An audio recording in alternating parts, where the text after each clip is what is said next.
Good morning guys. Ito na ang beans natin. After ng 2 araw na ulan, saka malamig kahit ngayon. Ito, marami na namang damo.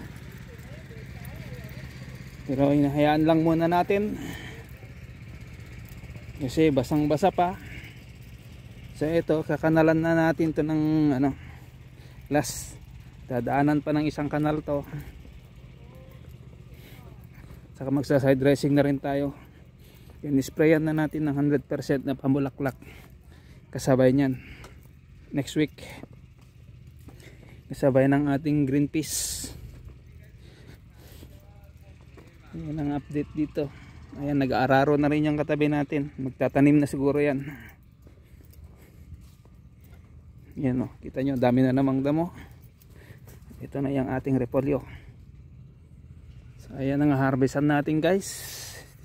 Yan dito, kahapon kalahati ang natapos ko. Diyan.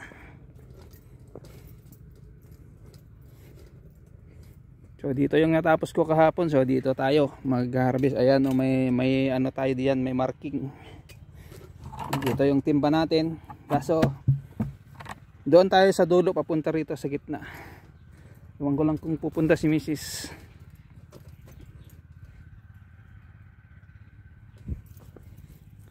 Ayan o. Ito ang garden natin. Ayan. Saka yung replanting natin ng scallion.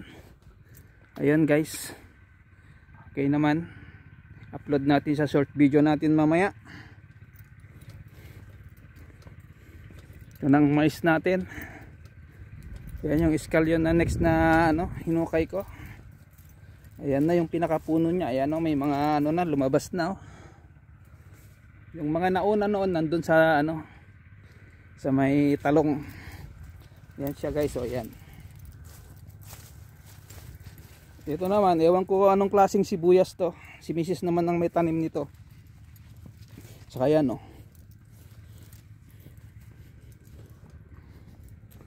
So ito naman yung ating talong.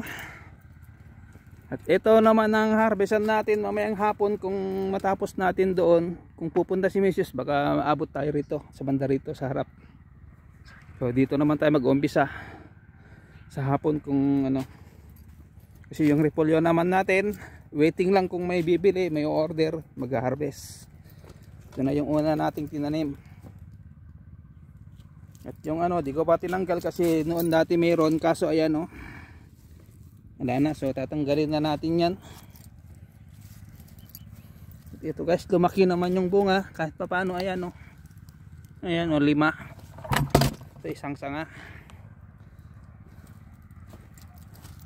Ito naman yung strawberry. Kinuha lang ni Mrs. dyan sa kapitbahay kasi ayaw na, hindi na nagtanim, hindi na niya tataniman yung garden kasi nagtaas na rin ng rent. Yung dating rent niya na kasi kalahating hektarya lang noon, dating rent niya na 30, ginawa ng 50. So umayaw na siya kasi gulay lang naman. Ayan guys, ayan. Ayan, nasa taas na. Lahat 100% nasa taas na. Yung nakikita nyong sanga dito sa baba, yun na lang. Ayan. So doon tayo guys mag-uumpisa. Ayan guys, nasa taas na lahat. Ayan. Ayan nag-uumpisa na siyang patumba ng ganun, magsalubong. Ngayon ito, ayan so hindi na tayo masyadong maaarawan dyan. Pero unahin muna natin ditong harvestan. So uunahin ko yung gilid kasi alanganin si Mrs. doon. So mamaya dito siya, dito ako. Ayan. So dito ako sa gilid na to. Harvestan natin yan. Baka didiretso na natin doon. Pero parang maliliit pa to. So dito tayo mag-umpisa. Guys sa taas na yan lahat guys. Ayan, nasa taas na lahat yan. So mostly ako na yung mag-aabot yung nandyan sa taas. So ganyan na siya guys. Kaya lang pinipili lang natin yung busog na busog muna, yung malalaki. Ganyan busog. Yung maninipis na ganito hindi mo na natin kinukuha, pero pwede na yung ganyan. Kasi nga sabi ko nga, waiting tayo ng price. Kita nyo yung beans natin, oh. Isang buwan na yan, di pa abot sa taas kasi malamig pa. So ako guys, oh ayan, naka heat shirt pa ako sa loob kahit maaraw. Kasi ayan, oh, 12 degrees. 12 degrees pa yung nandito sa pond natin. Hindi pa yan umabot ng 20 kahit tanghali. 16 lang yung pinaka init. Ayan guys, so marami siyang bunga, kaya lang pinipili lang natin yung muna, yung mga ganito busog na busog. Ayan. Tingnan nyo lang guys, oh, wala kang makitang bulaklak kasi malamig. Saka ayan, oh, daming butas-butas din yung mga dahon kasi siyempre nandyan namimiesta yung mga ibon. Siyempre pag wala na kami rito, namimiesta na sila. Ayan, oh, kita nyo guys, hindi na mainitan dyan sa may gitna, lalo na pag magkaano na yung taas na yan, magdikit. At ito guys, oh, ito yung sinasabi namin, oh. Tagayan guys.